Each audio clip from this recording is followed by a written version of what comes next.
7216,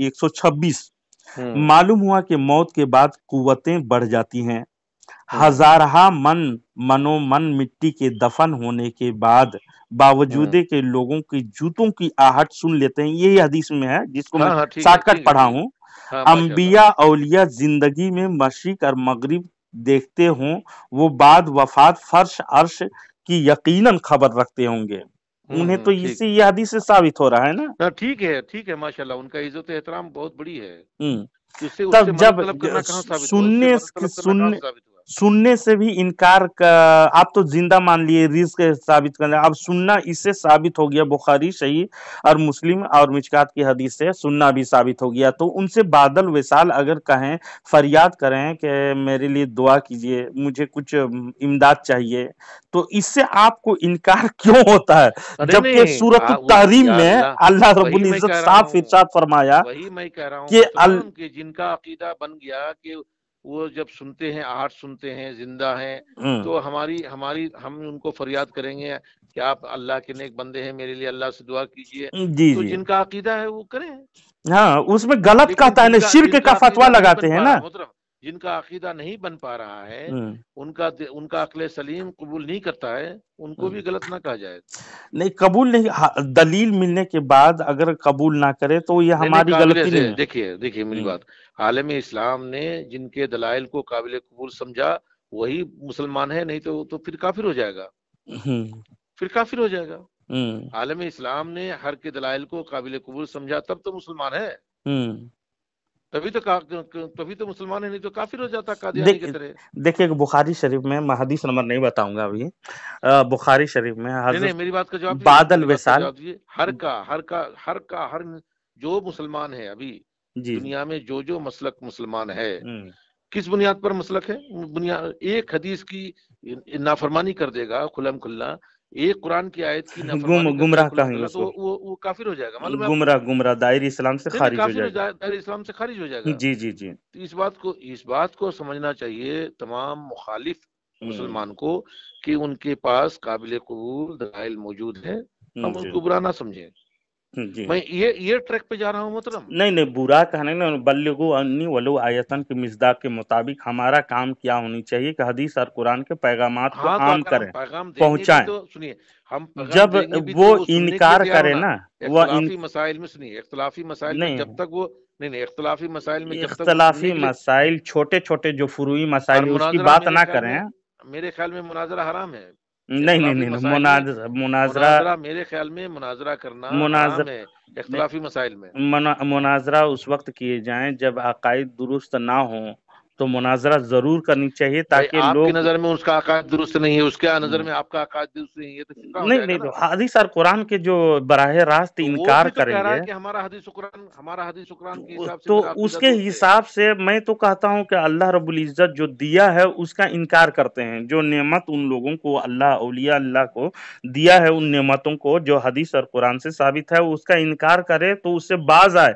ایسا نہیں کہ آدھی کتابوں پہ ایمان لائے اور آدھی کا انکار کرے. جسے مثلا بتا دے رہا ہوں، ایک دو حدیث بتا دوں گا، اس کے بعد میں رکھ دوں گا. بخاری شریف حدیث نمبر 1475 میں دیکھیے گا، یہ دلیل استعانت اور استغاثہ. یہ سب جو دلیلیں میں یہ کہہ رہا ہوں مفتی صاحب، یہ سب جو دلیلیں قرآن میں حدیث میں آپ جو پیش کر رہے ہیں، تو یہ آپ کا عقل سلیم تسلیم کرتا ہے. نہیں کھلا رسول پاک صلی اللہ علیہ وسلم یہ جب دلیل ملنے کے بعد انکار کرے تو ہم کیا کہیں گے؟